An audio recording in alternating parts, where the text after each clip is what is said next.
देश का सबसे चर्चित हाईवे हुआ बदहाल, sound and light proof highway के नाम से हुआ था मशहूर। देश का सबसे सुंदर और पहला sound and light proof national highway guarantee period में ही बदहाली का शिकार हो गया। मध्य प्रदेश के जबलपुर से नागपुर के बीच सिवनी में हाईवे को साउंड एंड लाइट प्रूफ बनाया गया था, पर 4 साल के अंदर ही इसके बड़े हिस्से की दुर्दशा हो गई। बता दें कि NH-44 का ये चर्चित हिस्सा पेंच टाइगर रिजर्व की वाइल्ड को देखते हुए बनाया गया था। इसका उद्देश्य था कि बिना वाइल्ड लाइफ को डिस्टर्ब किए यहां से नेशनल हाईवे गुजारा जाए। बता दें कि NH-44 देश का सबसे लंबा नेशनल हाईवे है, जो उत्तर भारत को दक्षिण से जोड़ता है। पेंच के बफर जोन से गुजरता है ये हाईवे।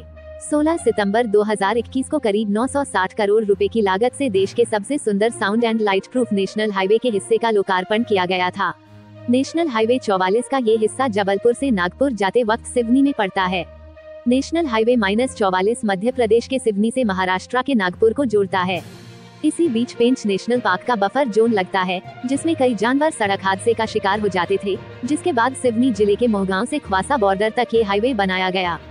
वाइल्ड लाइफ की सहूलियत का रखा ध्यान। 29 किलोमीटर के इस साउंड प्रूफ हाईवे में 14 अंडरपास बनाए गए हैं, जिसमें से जंगली जानवर आसानी से आ जा सकते हैं और ऊपर से वाहन बिना किसी डर के फर्राटा भरते हैं। नेशनल हाईवे का निर्माण करने वाली कंपनी ने इसकी 4 साल तक की गारंटी दी थी, लेकिन 4 साल का समय खत्म भी नहीं हुआ और अब यहाँ बड़े स्तर पर पैच वर्क शुरू हो गया है।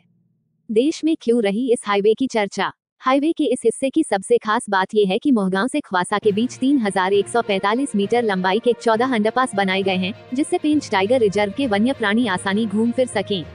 हाईवे पर चलने वाली गाड़ियों की आवाज और लाइट से वन्यजीव डिस्टर्ब न हो, इसके लिए हाईवे के दोनों और ग्रीन कलर के साउंड बैरियर और हेडलाइट रिड्यूसर लगाकर 4 मीटर ऊंची स्टील की दीवार बनाई गई है। ऐसे में इस नेशनल हाईवे के इस हिस्से से जब हवा से बातें करते सरपट वाहन दौड़ते हैं, तो उनकी आवाज और लाइट नीचे जंगली जानवरों तक नहीं पहुँचती। मेंटेनेंस में लगी कंपनी कई जगह बनवे। भले ही हाईवे के हिस्से की गुणवत्ता पर सवाल उठ रहे हैं, पर निर्माण कार्य करने वाली कंपनी ने इसके पीछे की वजह बताई है। NHAI के प्रोजेक्ट डायरेक्टर संजीव शर्मा ने कहा, नेशनल हाईवे के निर्माण में किसी भी तरह की गुणवत्ता के साथ समझौता नहीं किया गया है।